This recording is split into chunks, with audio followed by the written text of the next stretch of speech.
Olá a todos, muito mais uma vez bem-vindos ao meu canal. Hoje vamos mais uma vez falar sobre mercados e o facto de continuarem a bater máximos constantemente, criptomoedas, inflação, mas bem, são vários tópicos, vamos ao vídeo.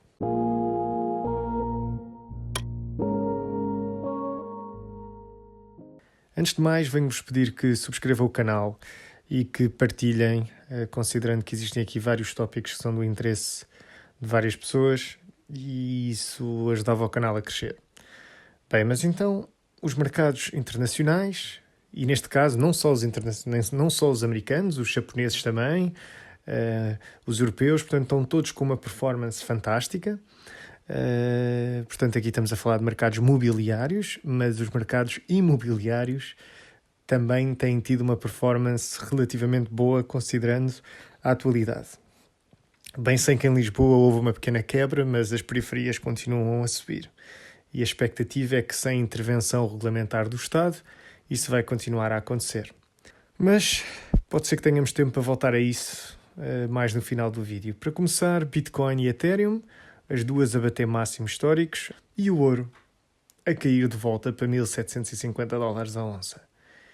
Porquê esta divergência? Bem, se forem ver os meus vídeos anteriores, em 24 de março, 23 de março, se não me engano, vou meter aqui o link, e outro relativamente mais recente, eu falo sobre a manipulação à volta da expiration, do front month expiration, neste caso a terceira sexta do mês, e portanto eu acho que o ouro vai tender a acompanhar esta tendência, simplesmente está a ser agarrado agora temporariamente em baixa, mas vamos ver, daqui a 1 ou 2 semanas já vemos o comportamento do ouro outra vez.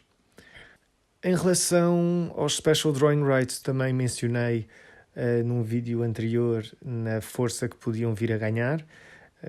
Lá está, um SDR, para quem não sabe, é um conjunto de moedas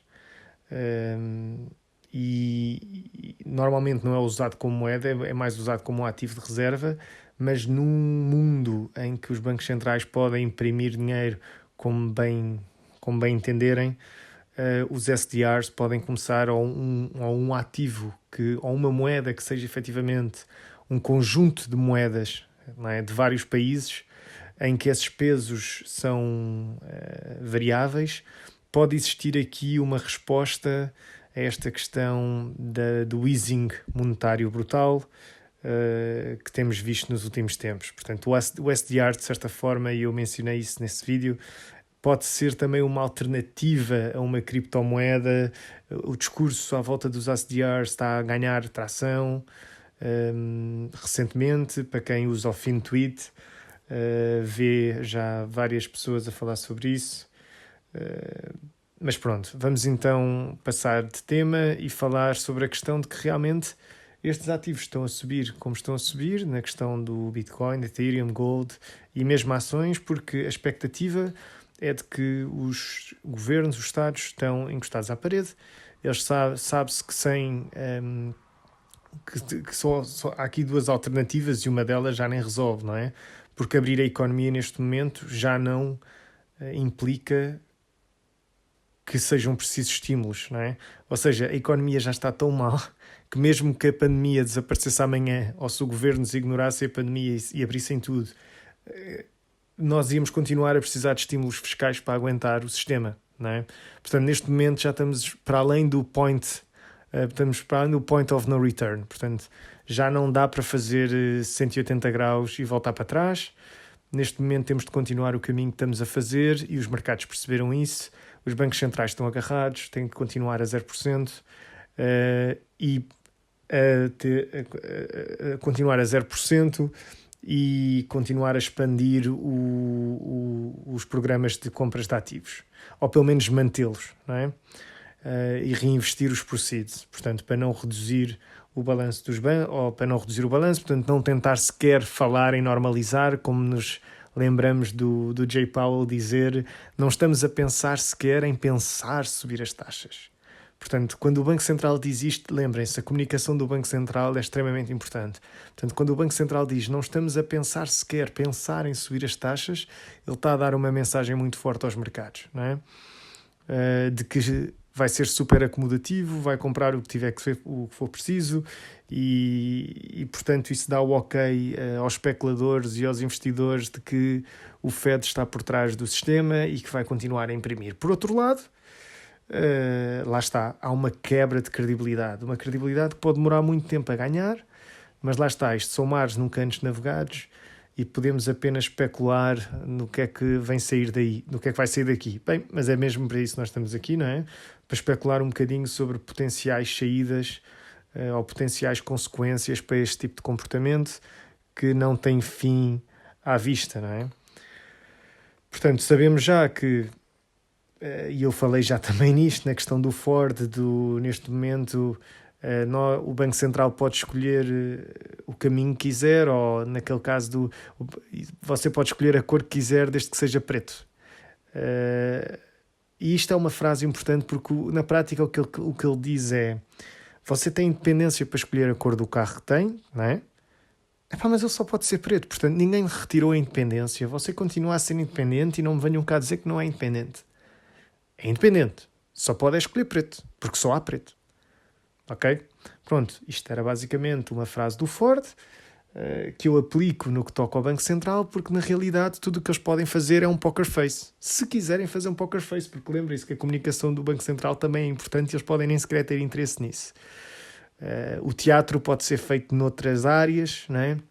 Eu lembro-me na altura do financiamento ou para as Eurobonds e o easing brutal do ECB ter ido ao Tribunal Constitucional alemão e que podia falhar e o euro podia explodir e cheguei a ter várias pessoas, podia implodir neste caso, cheguei a ter várias pessoas a falar, e na altura o euro estava a 1,10, né? 1,10, a falarem comigo, a dizer que isso podia acontecer e eu disse, isso tem que ser teatro. Nós não podemos estar aqui numa situação em que se dá a entender que easing monetário é uma coisa fácil. Bem, nós sabemos que é fácil, é só carregar num botão. Mas lembrem-se, a comunicação é importante. E o Banco Central, na prática, o que é que ele diz? Não, isto é muito difícil, há aqui discussão, temos que ir ao Constitucional alemão, temos que... Bem, todo um 31, às tantas a Lagarde, quase que ameaçou o Tribunal Constitucional alemão, etc. Bem, um teatro para dar a entender ao público, não é, de que isto é uma situação difícil. Mas atenção, ao público que não está por dentro de como as coisas funcionam, ok? Porque de outra forma, comportamentos massificados podiam destruir um bocadinho o plano, não é? Portanto, é bom que a maior parte das pessoas veja as notícias e que veja que isto é muito difícil e que não se toca não se carrega num botão e não se imprime trilhões de euros para resolver um problema, ou pelo menos para tentar tapar buracos. Na realidade, começamos a ter expectativas de inflação relativamente grandes, vemos o petróleo a subir, eu já tenho mencionado várias vezes que o petróleo provavelmente está a caminho e vai superar os $100 o barril, e não é por acaso que eu falo em 100, mesmo assim, no entanto, $100 o barril não é um problema estrutural, ok? Porque em último caso, e dar aqui o exemplo de Portugal, em que nós temos 60 cêntimos por litro ali de imposto, em último caso, se o petróleo subisse mesmo para $200 o barril, por exemplo, um caso extremo, o Estado podia abdicar desse imposto, ok? Porque sabe que o déficit que ia gerar, ou o impacto negativo nas contas que ia gerar abdicado o imposto, podia ser sempre financiado pelo Banco Central Europeu, ok? Podia ser financiado nos mercados internacionais, dívida que por sua vez estão baseados na liquidez que depois o Banco Central Europeu mete nos mercados. Portanto, considerando isto, o que é que acontece? Sabemos perfeitamente que, portanto, considerando isto, sabemos que o petróleo tem mesmo que subir a valores astronómicos para termos um problema energético grave, porque sabemos que o Estado tem essa resposta antes do colapso da economia, não é? Porque se tivéssemos que pôr 10 litros ou 10 euros por litro de combustível e tínhamos um problema grave, a economia parava só por causa disso, não é? Portanto, isso não pode acontecer e um cenário desses tinha que ter uma resposta fiscal forte, uma resposta fiscal que por sua vez tinha que ser apoiada por política monetária, que por sua vez provavelmente ia gerar a mais inflação, que tinha que ser respondida por mais déficit fiscal e que, por sua vez, às tantas, a expectativa é que, efetivamente, isto ia ser mais uma vez financiado por política monetária e assim começa um cenário de hiperinflação, não é? Por outro lado, temos um problema, há aqui uma questão que não está a ajudar no que toca à subida dos commodities, e nesse caso aos paper markets e os futuros. Existe um excesso de liquidez que foi criado pelo Fed nos mercados internacionais ou nos mercados imobiliários. Os mercados, ao subirem a pique e o Fed ao comprar o Fed e o ECB a comprarem toda esta dívida, começam a libertar grandes quantidades de capital que têm que gerar retornos, e ao mesmo tempo começa a haver quase uma situação em que começa a ser óbvio que a inflação está a vir. Os especuladores toca de comprar papel, neste caso futuros, nos mercados derivados. Os mercados derivados acabam por gerar uma pressão, porque se eu comprar um futuro de arroz, efetivamente aquele arroz está guardado numa caixa, numa caixa não, mas num contentor, para eu o receber na altura em que o arroz expira, não é? No entanto, este tipo de derivados acaba por criar uma procura artificial, não é? Artificial aqui no sentido de não ser orgânica, por eu não ter interesse em consumir aquela commodity, mas acaba por criar uma procura artificial que faz os preços subir, aumentar a escassez e efetivamente tornar isto numa profecia, num self-fulfilling prophecy, não é? Portanto, o excesso de liquidez e a acessibilidade a derivados, começa a haver uma corrida a commodities por parte de especuladores que acabam por gerar uma escassez em cima de uma situação em que as cadeias de valor já levaram aqui uma disrupção por causa do Covid, e ao mesmo tempo por uma situação em que existe uma falta de credibilidade brutal, a valorização de moedas emergentes, a subida do petróleo, que por sua vez também afeta todos os commodities. Portanto, temos aqui uma situação que pode se tornar numa self-fulfilling prophecy, não é? E na realidade uma self-fulfilling prophecy destas acaba por levar, e não só se isto acontecer, portanto não temos que chegar a níveis de inflação estúpidos para perceber que isto é um grande evento em termos de convergência dos níveis de vida.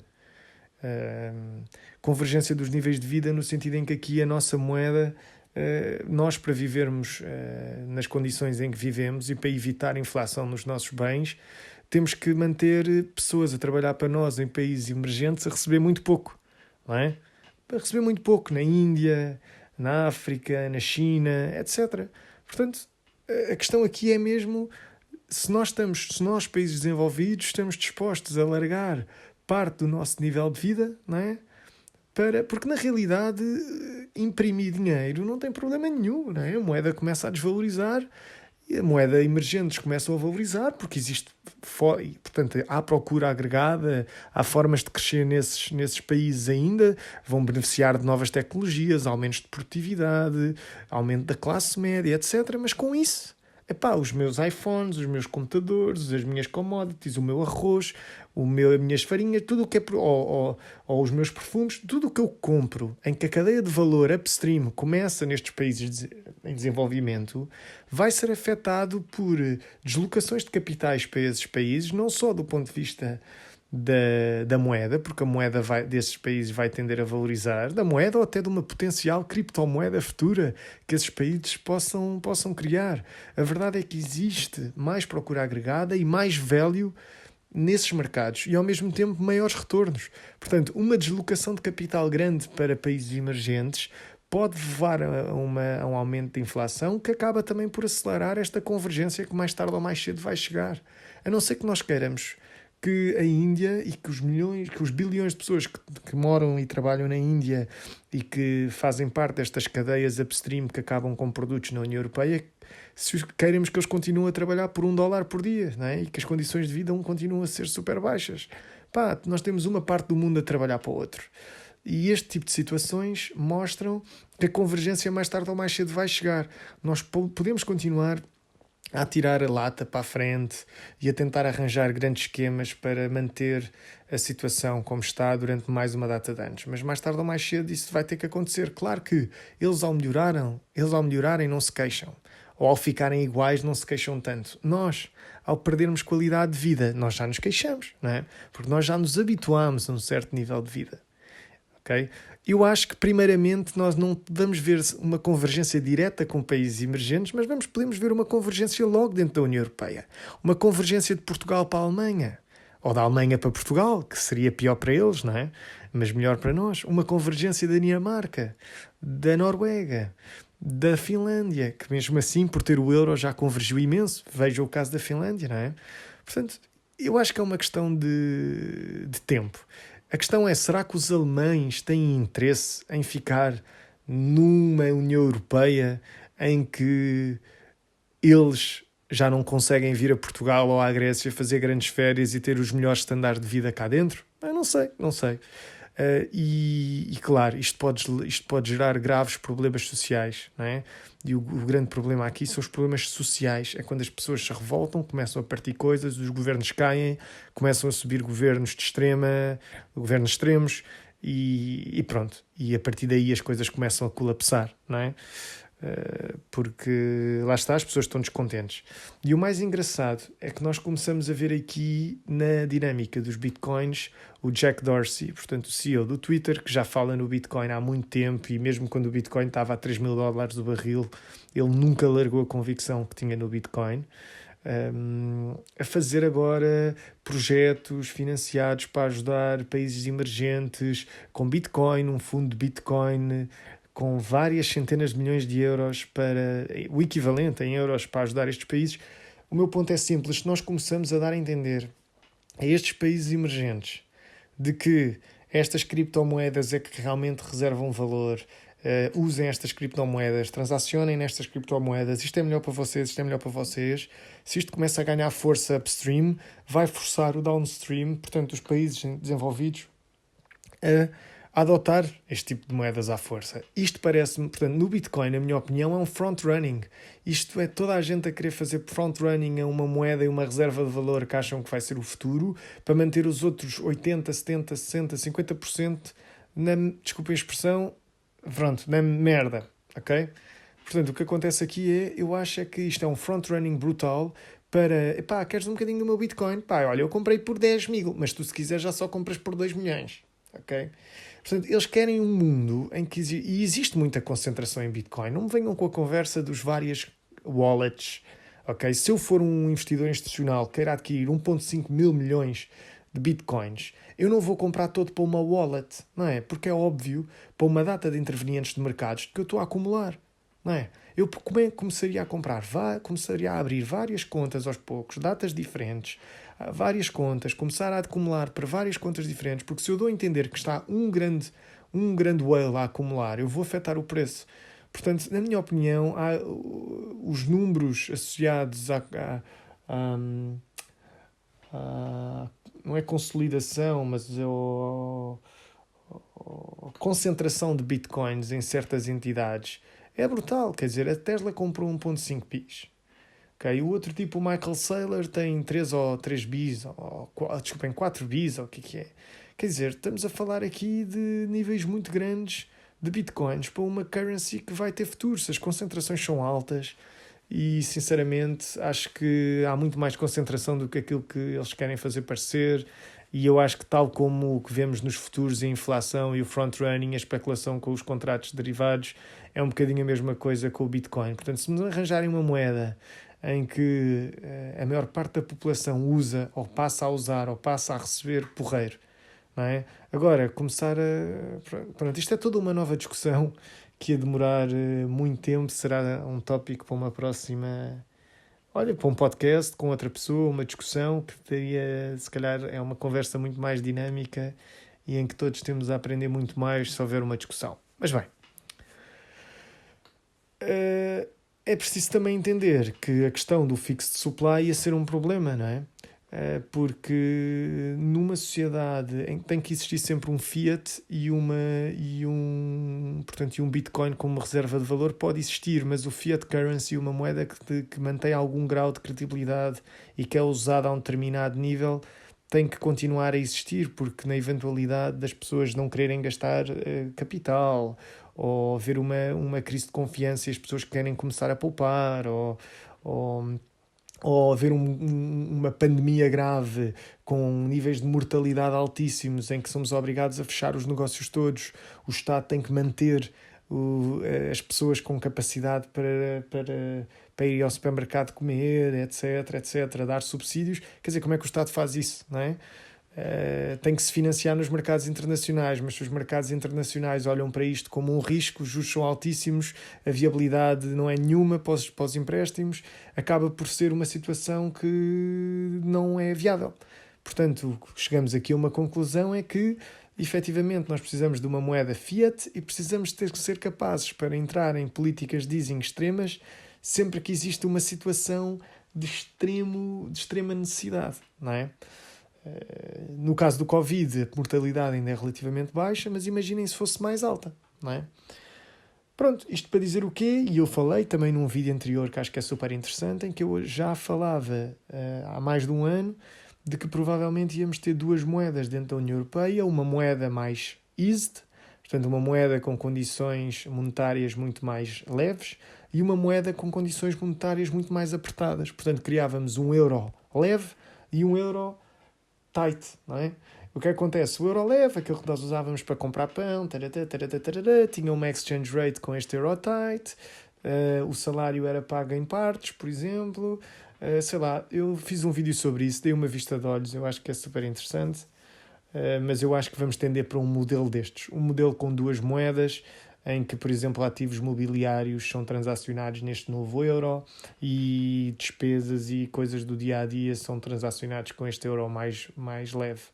E depois o Banco Central basicamente tinha duas alavancas de política monetária e em conjunto com políticas fiscais conseguiam então criar ali uma dinâmica de procura e oferta entre as duas moedas, não é? Porque os Estados só se podiam financiar no euro tight, mas ao mesmo tempo depois tinham de comprar o euro leve para, por exemplo, criar ou ter despesa pública, não é? Portanto, criar aqui um mecanismo de procura e oferta entre duas moedas dentro da União Europeia, ou mesmo a nível global, eu não sei, isto já é especulação, mas sinceramente neste momento, tendo em conta a situação em que estamos, tudo é possível.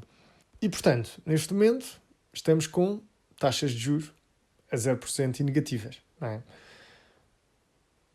Isto implica uma coisa, se nós olharmos para isto, se não houver capacidade para normalizar minimamente as taxas de juros, ok? E eu também já falei disto no vídeo de março ou maio, que é as taxas de juros de 0% ou negativas e a expectativa de que vão continuar assim durante muito tempo vai fazer com que os ativos disparem a pique, ok? Não só os ativos mobiliários, mas os imobiliários também, como eu disse antes. E então começa a surgir um discurso que é, e tem aparecido em Davos, o World Economic Forum, e que é relativamente intuitivo, que é, ok, nós não vamos ter nada, mas somos felizes. Porquê é que nós não vamos ter nada e somos felizes? Porque se os ativos de investimento subirem a tal ordem, ok, em que eu, com o meu salário, nunca na vida vou conseguir comprar um ativo daqueles, o que acontece é que isto é um fluxo de capital. Se as taxas de juros são muito altas naquilo que se chama o risk-free, não é? Aquilo que nós, toda a gente, estudamos na universidade como sendo risk-free, o capital flui para ali. Se as taxas de juros começam a baixar muito ali, começam a entrar mais nos ativos de risco. Portanto, isto é tudo relativo, não é? Se forem ao banco e tiverem duas possibilidades de investir em dois produtos parecidos, um dá 4% e o outro dá 2%, vocês consideram o de 4%, só depois é que... E só se houver 2 de 2 é que vocês começam a comparar as coisas como deve ser, ou tentar ver mais detalhes. Pronto, a mesma coisa aqui. Quando as taxas de juros nos países desenvolvidos vêm para zero, todo o resto do mercado começa a ficar apetecível do ponto de vista relativo, não é? Pronto, é a mesma coisa aqui. Por isso é que as casas, as ações e tudo começa a disparar para máximos.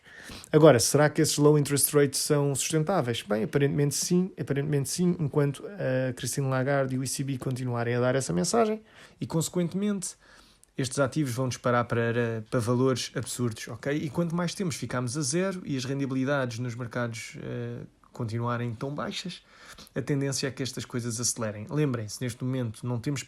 Atenção, isto é um mercado global, ok?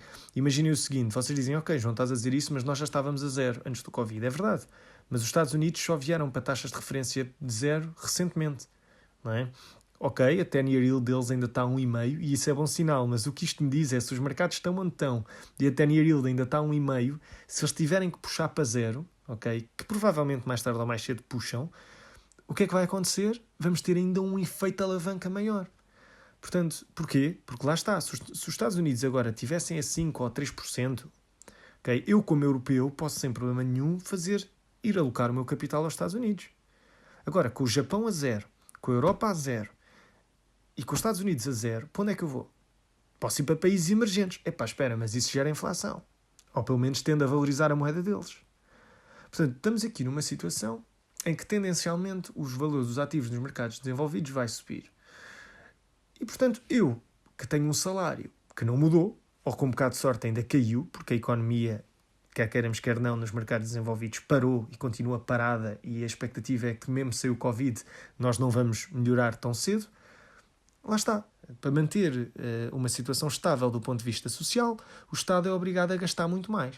Como é obrigado a gastar muito mais, lá está, à partida nós não vamos melhorar o nosso nível de vida, os nossos salários ficam iguais, mas todos estes ativos de investimento começam a disparar, incluindo as casas. Pronto, se ganhar uma média de 1.000 euros por mês ou 1.200 euros por mês e quiser comprar uma casa que agora vale 1 milhão, porque a renda é 500 euros por mês ou uma renda de 1.200 euros por mês numa casa, por exemplo, que dão 12 mil ao ano, se eu aplicar um múltiplo de 200 sobre isso, pronto, nunca mais compro uma casa, não é?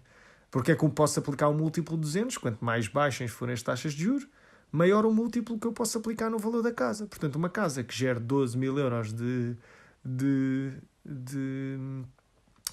rendas ao ano, se eu multiplicar isto por 100 vezes, portanto, com uma taxa de juro de 1% ao ano, portanto, um múltiplo de earnings de 100 vezes, epá, então a casa vale 1,2 milhões. Pronto, 1,2 milhões. Uma casa que eu alugo por 1.200. Pronto, não tem problema nenhum. O que o Estado diz a seguir é, muito bem, João, você não se preocupe, não faça confusão, a casa custa 1.200, não é? Você ganha 1.200. A casa para alugar custa 1.200. Tome lá os 1.200, o Estado dá o dinheiro, você aluga e o Estado financia e o Banco Central indiretamente financia também. Pronto, é uma situação em que nós aceitamos efetivamente que as taxas de juros vão estar a zero indefinidamente, que o easing monetário e o easing fiscal está cá para ficar e que pronto, que quem não tiver ativos só vai poder, pronto, não vai ter problema, vai ser happy. You will own nothing and be happy. Portanto, eu não consigo ter um bocadinho de um ativo, não é? Mas pronto, mas isso também não interessa porque eu vou ser feliz. E isto vai um bocadinho com a questão dos Ubers, não vai precisar de ter carro, não vai precisar de ter casa, não vai precisar de ter nada, não é? Não vai precisar de ter trabalho, porque o Estado também pode garantir a comida. Portanto, começamos a chegar a uma utopia, não é? Mas é possível, porque o que nos está a mostrar, o que esta situação nos está a mostrar é que os Estados conseguem aguentar a pagar custos fixos da economia, custos fixos das empresas, salários. Na Dinamarca, por exemplo, o Estado paga os custos fixos, paga as rendas dos negócios, paga tudo. Se o negócio estiver fechado, os gajos pagam tudo. Pronto. Portanto, eu continuo a achar que é uma situação destas a que nós podemos tender, a não ser que surja uma margem para subir as taxas de juros. Essa margem pode vir, por exemplo, de uma situação em que o Banco Central Europeu decide fazer um haircut ou cancelar a dívida dos países da Euro, ou cancelar a dívida que detém no balanço, cancela a dívida, as dívidas caem de 25% ou 30%, e a sensibilidade a um aumento nas taxas de juros cai também nesse montante, e aliás menos, porque depende das term structures, mas a verdade é que tendencialmente essa é a única maneira que eu vejo para tentar fazer um bocadinho de normalização e tentar trazer um bocadinho de credibilidade ao sistema ou tentar começar a montar essa credibilidade. Claro que ao mesmo tempo fazer um haircut à dívida ou perdoar a dívida nestas quantias é ao mesmo tempo um grande fator de descredibilidade, não é? Mas pronto, outro problema das taxas de juros a 0% é que leva um aumento substancial em gambling, não é? As pessoas começam a apostar, a ir às raspadinhas, a investir que nem malucos. O que é que eu quero dizer com investir que nem malucos? Imaginem um tipo na área do imobiliário. Imaginem que vocês tinham comprado vários imóveis em 2005, 2006, ok? em 2009, 2008 estavam a acabar as vossas construções e de repente, pumbas, a crise financeira. E os vossos imóveis caíram 50%, 60% e tal por cento, 70%, as taxas de juros disparam, a vossa empresa vai ao ar ou quase. Okay? De repente, vocês começam então novos projetos, ou se conseguiram sobreviver, começam a fazer novos projetos, mas lembram-se bem do sofrimento que foi 2008, não é? 2008, 2009. Portanto, até 2014 na Europa. Lembrem-se que isto na Europa estendeu-se até 2013, 2012, 2013, 2014, com a questão da Grécia. E de repente vocês começam a fazer os vossos investimentos imobiliários e, meu Deus, de 2014 a 2020 é só ganhar dinheiro, não é? Portanto, as casas nas periferias de Lisboa sobem 200%, em Lisboa ainda mais. Portanto, tem assim uma subida abrupta no valor dos imóveis. Bem, vocês pensam, porreiro, estou aqui a ganhar uma pipa de massa, deixa-me lá continuar a comprar ao valor do mercado, continuar a fazer os meus projetos, e porque isto não para, isto vai continuar sempre a subir. Não é? Pronto, tivemos o abrandamento pequenino ali em 2019, porquê? Porque, lá está, começou-se a falar em normalização e de repente veio a crise, veio a corona. Não é? Vocês com corona e muitos tipos na área imobiliária, com as memórias de 2008, devem ter começado a tremer de um lado ao outro, não é? E faz sentido, não é? A economia parou, tudo parou, é normal que eles tremam de um lado ao outro. Agora, no final disto, o que é que nós vemos? As casas a bater novos máximos, tudo a bater novos máximos, e eles pensam, afinal as coisas mudaram. Estamos aqui numa situação em que a crise é quase maior que a de 2008, a crise económica, não é? Ainda não podemos chamar isto de uma crise financeira, a crise económica, é quase maior que 2008, e mesmo assim eu continuo a ganhar dinheiro nos meus investimentos imobiliários. Se não houver qualquer tipo de consequência ao excesso de alavancagem que anda a ser adquirida ao longo dos anos por parte destes tipos, o que é que vocês acham que vai acontecer daqui para a frente? Daqui para a frente ainda vai ser pior. A alavancagem vai ser ao nível do gambling estúpido, não é? Porque ele acha que já não pode perder, ele é invencível. Ele não só fez uma alavancagem estúpida antes de 2020, como passou 2020 a ganhar dinheiro, com uma crise económica desta dimensão. Portanto, isto gera aqui um problema de cultura, não é? Um problema de análise de risco, okay? Que mais tarde ou mais cedo vai ter consequências graves no nosso sistema bancário e no nosso sistema social. Pronto. Portanto, com isto termina esta parte e passamos então à parte a seguir, que é, do ponto de vista político, começa a ser óbvio, pela conversa que nós vimos aqui os últimos 30 minutos, que os nossos governos não têm grande hipótese de não virar à esquerda. Não é?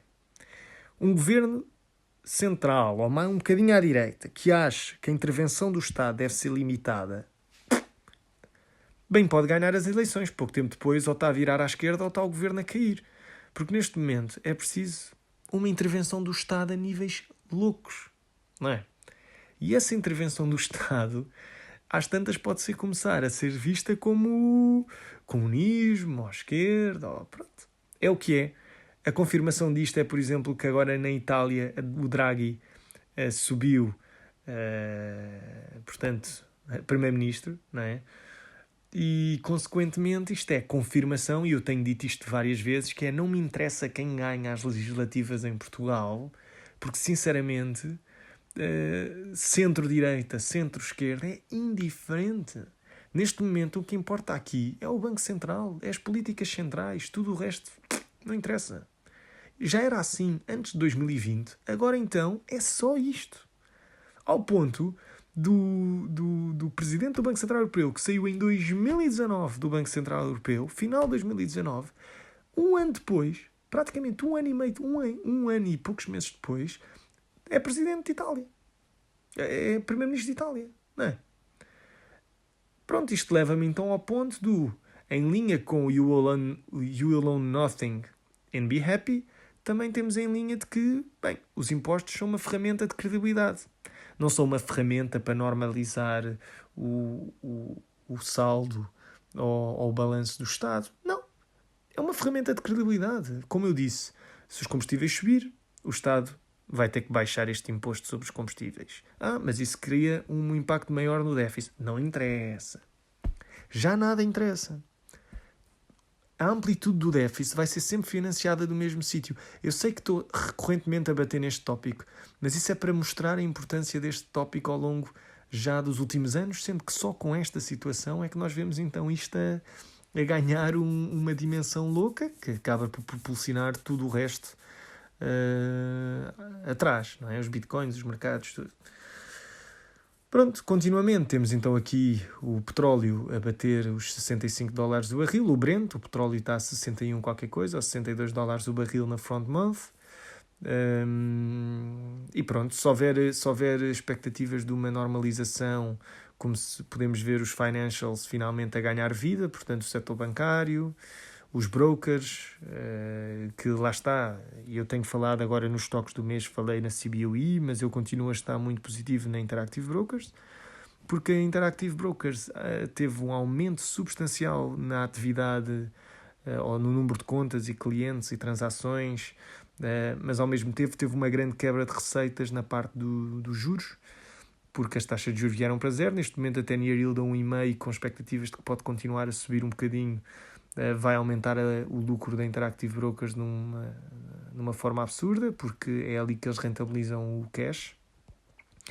E, portanto, este setor financeiro tende a beneficiar de um aumento nas taxas de juros, mas nós já sabemos que este aumento nas taxas de juros, se tiver alguma dimensão, ou se for muito amplo, podemos esperar yield curve control por parte dos bancos centrais. O que é o yield curve control? É basicamente os bancos centrais começam a comprar as obrigações que forem precisas para manter as taxas de juro num determinado intervalo. Okay? Basicamente o que é que acontece? As taxas de juros sobem quando as pessoas começam, ou quando os detentores da dívida começam a vender, não encontram procura aos preços a que eles querem vender, então vão ter que ir baixando o preço da obrigação e, consequentemente, ao baixar o preço da obrigação, fazem subir os juros, não é? O que acontece é que o Banco Central Europeu diz ali, ok, o máximo que isto pode subir é 1%. Não pode haver juros acima de 1%. Então, basicamente, o que o Banco Central está a dizer é todos os vendedores que queiram vender obrigações com uma yield superior a 1%, nós compramos tudo. Portanto, isto não vai passar daqui. Ok? Claro que se a dívida for denominada na moeda deles, ou se existirem reservas para conseguir, na eventualidade de não ser denominada na moeda, se existirem reservas dessa outra moeda, podem ser usadas as reservas para isto. Mas pronto, à partida isso não há problema. Os países desenvolvidos muitas vezes têm denominadas as dívidas na própria moeda. Os bancos centrais têm vários swaps e reservas e ao mesmo tempo temos os tais Exchange Stabilization Funds, que por sua vez podem proteger o Estado contra grandes variações de moeda e etc. E eu já falei disso também nos meus vídeos anteriores. Pronto, o último ponto e eu li isto recentemente, que é a questão de, assim que as economias abrirem, que impacto é que isto pode ter nos mercados. Pode existir um impacto momentaneamente negativo, ok? O impacto momentaneamente negativo que deriva do facto de, neste momento, as pessoas não terem onde gastar o dinheiro. E, portanto, tendencialmente investem esse dinheiro. Assim que as economias abrirem e as pessoas tiverem um sítio onde gastar o dinheiro outra vez, vai haver um efeito de liquidez, ou essa saída de liquidez dos mercados deve ter um efeito negativo. E lembrem-se, assim que as apostas começam a se tacar muito ou a acumular-se muito numa direção dos mercados, as coisas podem começar a oscilar um bocadinho. Vimos, por exemplo, em 2017 e em 2019, que sempre que o VIX se aproximou para próximo de 10, o evento que aconteceu a seguir foi cataclísmico, não é? No caso de 2017, final de 2017, até tivemos um fundo do Credit Suisse de short volatility a ir a zero num dia, a ter que ser liquidado num dia. Portanto, isto é literalmente as escadas para cima e o elevador para baixo. Okay? Portanto, cuidado, atenção aos momentos técnicos que eu falei à volta dos front month, que podem ser alturas de sell-off, principalmente se houver um desvio grande nos mercados para baixo, a partir do primeiro desvio padrão. E pronto, se eu acho que os mercados estão overvalued, depende. Acho que o value continua relativamente barato. Temos Coca-Cola ainda com 3 e tal por cento de dividend yield, a Gilead com 4 e tal por cento, da AT&T e outras empresas na área da comunicação como a Comcast com 4%, a AT&T até acho que era 6 ou 7%. Portanto, existe value. Não é? Eu não estou a dizer que isto é value ou não, mas à partida dividend stocks com um payout ratio relativamente baixo e com um negócio que à partida vai continuar, podem ser considerados value neste momento com 4 ou 5% de dividend yield, ou mesmo até 3% de dividend yield, lá está, isto é tudo relativo. Acho que empresas, as mega caps como a Google, a Apple, o Facebook e afins, também continuam a estar relativamente baratas quando olhamos para as valuations de algumas empresas muito mais pequenas, seja a Palantir, ou a Tesla, ou outros EVs. Vemos que existe já muita expectativa no mercado e que basicamente eu olhar para as outras empresas das duas, uma, ou estas empresas estão caras, estas que acabei de mencionar, ou então estas mega caps e este value está muito barato. Portanto, claro, não é tão emocionante como ter subidas de 20, 30, 40% em um mês, mas eu acredito que o mercado neste momento está... Portanto, que neste momento existem áreas do mercado que estão extremamente overvalued. E lembrem-se, escadas para cima, elevador para baixo. Espero que tenham gostado do vídeo, considerem subscrever, gostar e pronto. Vemos no próximo vídeo.